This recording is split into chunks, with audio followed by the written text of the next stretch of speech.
Does it sometimes feel like you've tried everything to create change in your relationship, but nothing's working? I hear this most days. And the problem is this can happen to all of us at times. We've seemingly tried everything to create change and nothing's worked. Well, today, right now, as you're watching this video, please think of something that you'd like to improve in your relationship. It could be big, it could be small, but think of something. And then what have you tried so far? Please think of that. And are you stuck for what to try next? I mean, what else is there even that you can do?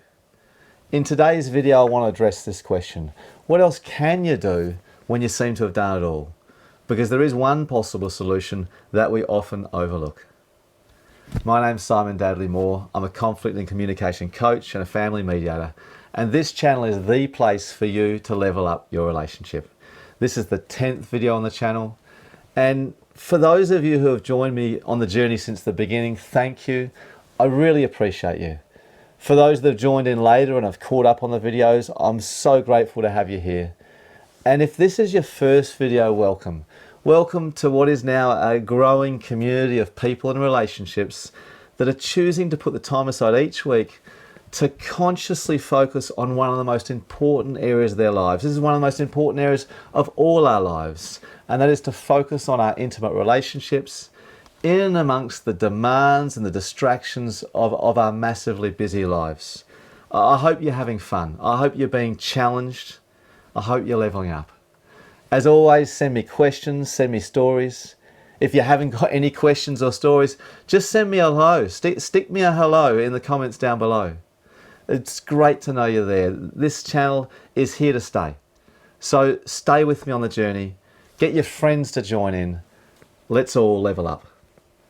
I have a free mini course to give away. If you want something extra to chew on in between these weekly videos, then download this course. The link is in the description below. It's an introduction to what are known as cognitive distortions. These are filters and lenses through which we view the world, and then we use them to interpret and make meaning of and make sense of what we experience.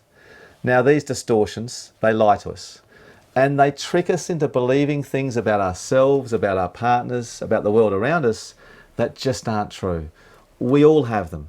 I call these our monkeys and hyenas.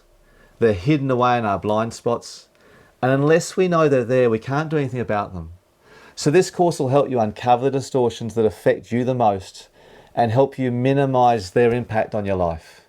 Watch this and learn something new about yourself. So I promised you a story today, and not just any story, but my favorite story. This is a story I reflect on a lot. It's changed the way I look at resolving and managing issues in relationships. And as I've presented before, when we change the way we look at things, the things we look at change. So here goes. Once upon a time, there were two elderly ladies. Now I'm going to call them Barbara and Jane. These women were best friends. They'd been best friends for many years. They'd been through a lot together. Relationships had come and gone. Their children had grown up and left home. Both their partners had passed away. They'd shared a lot in life.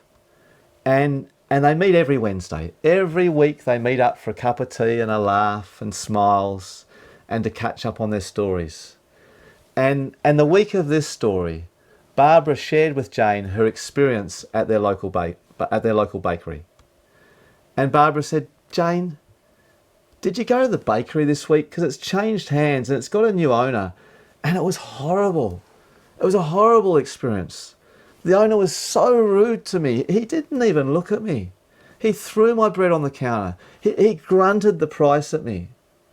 He made me feel like I'd done something wrong, that I was ruining his day or something just for buying bread off him. It shook me up, Jane. I can't go back in there again." Well, Jane comforted her friend. "Barbara, that's terrible. I'm so sorry you had to experience that in your week." And fiercely protective of her friend, she said, "Barbara, that's not okay. We've been going there for decades. I'm going to go and talk to him. I'm going to go and sort it out." So their tea ended and they hugged goodbye. And Jane reminded Barbara, "I'm going to go and talk to him. Yeah, I'm going to sort it out. Give him one more go." Well, a week went by and Wednesday came around again all too fast and the women met. And Barbara was all about her experience in the bakery. Jane, what did you say to him? He saw me coming and he came out from behind the counter and he opened the door for me. He greeted me with a massive smile. He stood with me, he told me his specials, he gave me advice on the best bread that was available that day. I've never had service like it. It was incredible. From terrible to incredible. What did you say? Well, what would you have said? Because that's what intrigues me. What would you have done if you were Jane? Really, what would you have done? You would have had to have taken a picture of Barbara in and shown a photo. But what else would you have done? Would you have said, this is my friend, be nice to her? You know, she's a good person. If you don't, you'll lose her business. Or maybe you might have gone in and threatened that you're going to lose me as well. You'll lose Barbara and you'll lose me if you don't sort yourself out. You know, be kind to my friend. Maybe you'd go as far as saying, you're going to lose all our friends. You know, I'll put the word out in the community, you're going to lose a lot of people. You know, that's not a good start to your business. Maybe you'd also make a scene in front of any other customers that were in the shop that day. I mean, what else comes to mind? What else could you do? Is there anything else you can even think of doing? Well, Jane said none of these things. She did none of that. Jane walked into that bakery with a smile on her face. And she spoke to the owner and she said this. And she had a photo. And she said, this is my best friend. And when we met for tea yesterday, she told me how amazing you were. What incredible service you gave her. She said she couldn't wait to come back in again and get bread off you this week. I just wanted to share this with you, that you made her day. And of course, now we all see what happens next. Barbara went back for one more go. The owner saw her coming. He lit up. He opened the door for her. He treated her like his most important customer. Absolutely magic. So simple, so effective. So how does this story relate to you? How does it relate to you and your relationship? Well, this story introduces the power of the counterintuitive, the illogical, the absurd, the ridiculous. Because if the intuitive is not working, it's often worth exploring the opposite of what your intuition tells you to do, the opposite of what makes sense. I was working with a man once whose relationship was over. His wife had left him. He was doing everything he could to get his wife back, to rescue his relationship. Nothing was working. He was desperate. He said, Simon, I've tried everything. He gave me a long list of what he'd tried, and he really was trying, and he was trying hard. Maybe he was trying too hard. What else can I try, Simon? Well, there was one thing he hadn't tried. He hadn't tried the counterintuitive. He hadn't tried doing nothing. Now, the more I've explored this over the years, the seemingly illogical, the irrational, the opposites, the more these approaches seem to be the ones that find solutions. I mean, you want to speed something up? Slow down. You want to be more productive in your work? Work less. You want to get your point across? Really? Well, shut up and listen. You want to improve your relationship? Sometimes, not always, but sometimes the best approach is to focus on yourself. Do you want to get through a difficult emotion as fast as possible? Well, as long as it's safe, stay in it. Sit in the discomfort. Big problems sometimes need only small tweaks.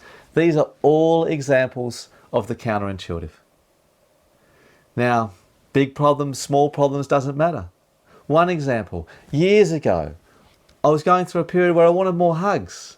I just didn't want to have to initiate them all. I wanted my wife to walk towards me and give me a hug every now and again. It seemed like I was the one who was always initiating them. Now, what worked in the end was actually me stopping to initiate hugs altogether. And it didn't take long. So, what are you wanting? We got back to the start of this video where I asked you to think of something you'd like to improve in your relationship. What are you wanting? Less drama, less hassle, more intimacy, more conversation, more presence. What was it? More fun. Have you considered the counterintuitive? The seemingly irrational, illogical? Have you tried the world of opposites? This can also work with A before B thinking. This is when we walk around needing A to happen first so that B becomes easier or possible. An example of this is if someone says, well, I want to have more fun with my partner, which is A. And then I'm going to be happier spending more time with the kids. Then it's going to be easier for me to be a good parent, B. So A comes first and B comes second. A leads on to B. Now, this thinking is always worth flipping. Maybe B becomes before A. Maybe B will help create A. Maybe if I spend more time with the kids, then the more fun with my partner will appear as if by magic. I see this illogical, the irrational, and the counterintuitive work all the time. It's not that it's guaranteed to work, but often it's absolutely worth a shot. And you certainly don't have to exhaust all other ideas before you get here either. When asking yourself, what can I do different? It's worth considering the counterintuitive right from the beginning. Please don't overlook this. If you've made it this far, I'm assuming you've enjoyed the video. As always, please share this out to those that you love, your friends and your family. Or maybe we need to try the counterintuitive. Please don't subscribe. And whatever you do, don't tell anyone about this channel. Let's keep this community small. No one else needs to know. Shh. Have an awesome week. I truly mean it. And yep, be kind to yourself out there.